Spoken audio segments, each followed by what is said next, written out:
program is brought to you by LGT Wealth Management.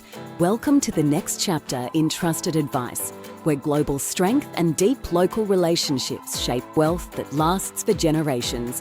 LGT Wealth Management, lgtwm.com.au.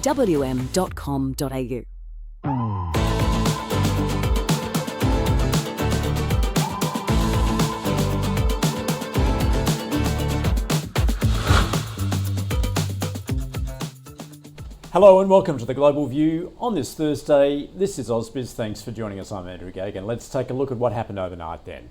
Global equity markets rising as tech shares gained. Gold extending its rally above $4,000 an ounce. Well, there was little data for investors to trade on, although the minutes from the last Federal Reserve meeting were perceived to be hawkish. Now, on Wall Street, the AI-related megacaps led the market gains, boosting the Nasdaq to a new record closing high, along with the S&P 500, the Dow finishing flat. Nvidia and Apple each rose, resetting their respective record highs, while shares in advanced market devices continue to surge, following OpenAI having announced plans to buy billions of dollars of AI equipment from the chipmaker. Dell jumped after multiple brokers there raised a price target for the stock.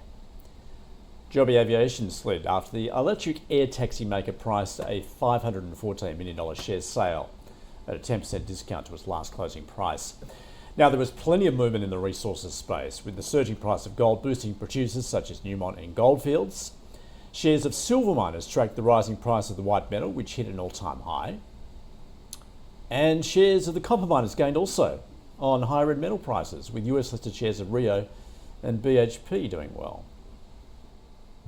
Well, the world economy has proven more resilient than expected despite acute strains from multiple shocks. That's according to the International Monetary Fund. IMF Managing Director Kristalina Georgieva saying we see global growth slowing only slightly this year and next. All signs point to a world economy that has generally withstood acute strains from multiple shocks.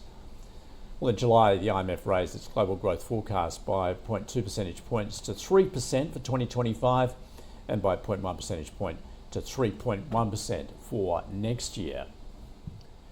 Well, the Federal Reserve officials have agreed at their recent policy meeting last month that risks to the US job market had increased enough to warrant an interest rate cut, but remain wary of high inflation. The minutes stating that most participants observed that it was appropriate to move the target range for the federal funds rate toward a more neutral setting because they judged the downside risks to employment had increased.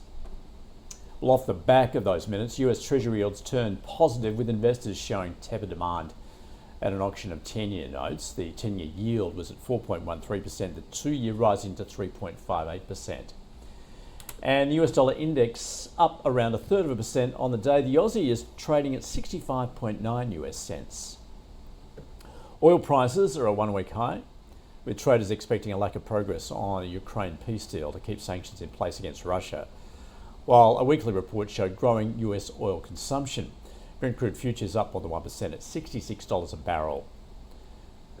Copper's up more than 0.5%. Iron ore little changed at $104 a tonne, and having surged past $4,000 yesterday, gold has continued to climb, currently around $4,040 an ounce, while silver is up more than 3%, hitting a new record just shy of $50 an ounce, to be up more than 70% since the beginning of the year. And Bitcoin is trading higher, currently at around $123,000. Well, let's get across what we're seeing on global markets at the moment. And I caught up earlier with Kerry Craig from JP Morgan. Well, I think it's a pretty simple formula when we look at how it's happened across the course of this year. That's really been that you've had easy monetary policy, economies that continue to move away from a recessionary risk, and corporate earnings that have supported what has been rising valuation. So the markets have continued to go up. Within that, a period of consolidation is not unusual. So a little bit of profit taking off some things that have done well would be pretty normal, but should be in the context of what has become a much broader and longer rally for equities around the world. When we take a look at what's going on with central bank policy, that's clearly boosting sentiment as well. Are you seeing that likely, with the prospect of further rate cuts to come in the States? Are you seeing then that that's going to be broadly supportive for both equities and also corporate credit? Well, I think so. It's a little bit of a divergence happening now around the world. If we look at the Federal Reserve compared to other central banks, most other places, if we look at the European Central Bank or potentially here in Australia with the RBA, they're coming to the end or maybe have even stopped cutting rates in this cycle. They've already gone through that easing period where the Federal Reserve is only just really embarking on it after what's been quite a long pause, and we would expect another 100 basis points of easing from the Fed. And that is going to help. It's going to loosen financial conditions still. It's sort of erring into the side of supporting growth, even though inflation has started to creep back up a little bit. And, the market typically does well when the Federal Reserve is cutting rates. We can see that across prior rate hike cycles, and particularly so when they're cutting rates when there isn't that recession in the background. And that can mean that you get these market rallies that continue for some time. Within that, we obviously are seeing the tightness in spreads across the corporate credit sector. Again, I think that reflects the health of fundamentals in terms of the corporate fundamentals in many companies.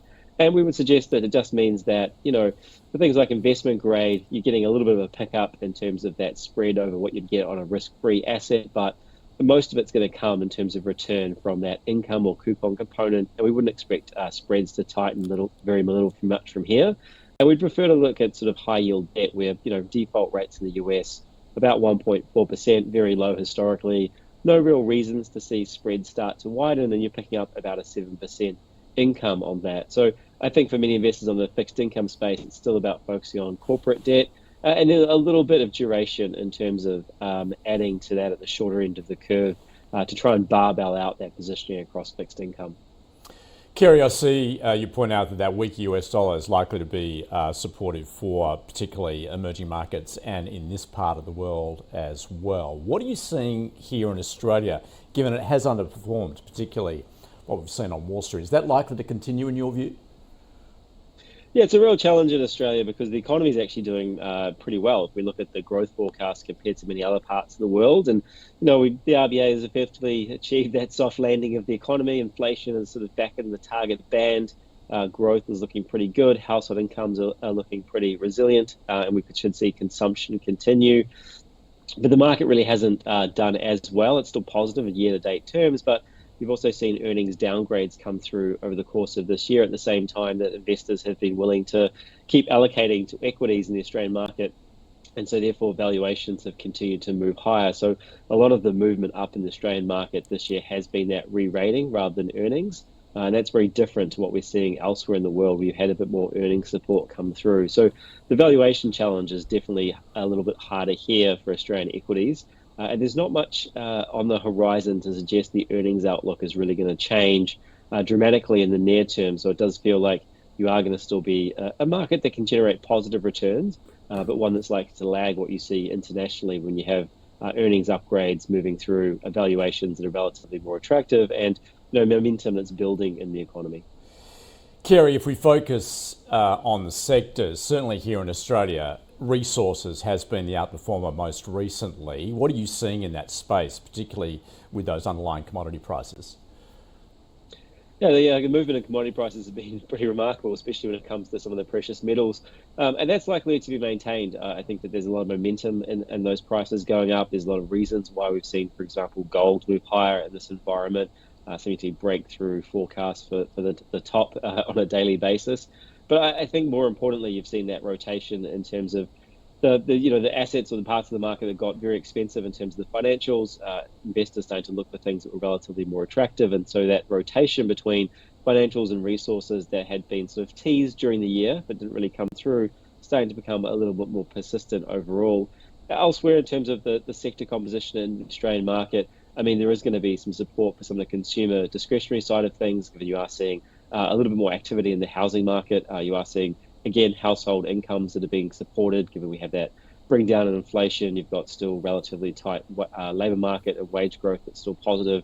And you've had the tax benefits and obviously the lower rates come through as well. So I think that would lean to more consumer names and the household housing names as well in terms of areas you would like, and potentially the REITs market as well. So there's opportunities within Australia. I think at the index level, it's a bit more challenging and being a lot more nuanced and about allocating towards the economy that's doing well. But again, having that mindful eye on the fact that, the valuations have moved up. More globally, Kerry, particularly when we focus on the States, it has all been about AI, and that has seen those tech stocks obviously do very well. Do you have any particular concerns there, given how heated that is?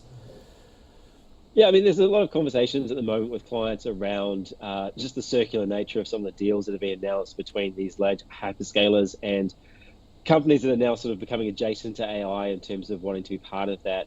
And I think that has raised some concerns around just the size of the numbers that are being talked about in terms of that investment, and that there's going to be return on that investment. So a lot of what was fundamentally supportive around these hyperscaler names and all this investment that they were doing was the fact that they had very high cash balances that were reinvesting in themselves to, be at the leading edge of this technology, because we know that not all companies are going to win in this race. And so there was always going to be that heavy investment coming through. But since then, you've seen those capex as a share of operating cash flows start to rise. So increasingly, it looks like they're burning through those cash reserves. You've started to see companies think about allocating towards debt. And so it becomes a little bit of a different narrative if that return doesn't get delivered. So that's the risk that's coming through at the moment, that these revenues don't really start to materialize based on all this investment. I think it'll take some time for that to show up. And in the meantime, we do still very much believe in this AI secular theme that's going to play through in the market. But we'd also prefer to start thinking about not just those mega cap names, but some of the companies that will start to benefit from it in other areas. So that's the utility sector with energy, that's industrials, given some of the build out they'll do for this AI value chain, and also thinking around other parts of the market that are going to do well if the economy is improving and you have steeper yield curves, such as financials. So AI and tech is not the only game in town when it comes to the US market. I think it's important to differentiate between what's happening in the AI space and look for other ways to play that same theme, which can endure for some time. Kerry Craig from JP Morgan. Let's turn to the local market, and we are expecting a higher open. SPI futures up more than 0.4%. We'll get right across that in just a minute or two. Stay with us.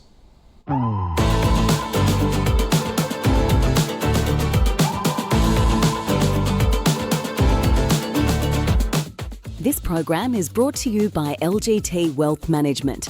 Welcome to the next chapter in trusted advice, where global strength and deep local relationships shape wealth that lasts for generations.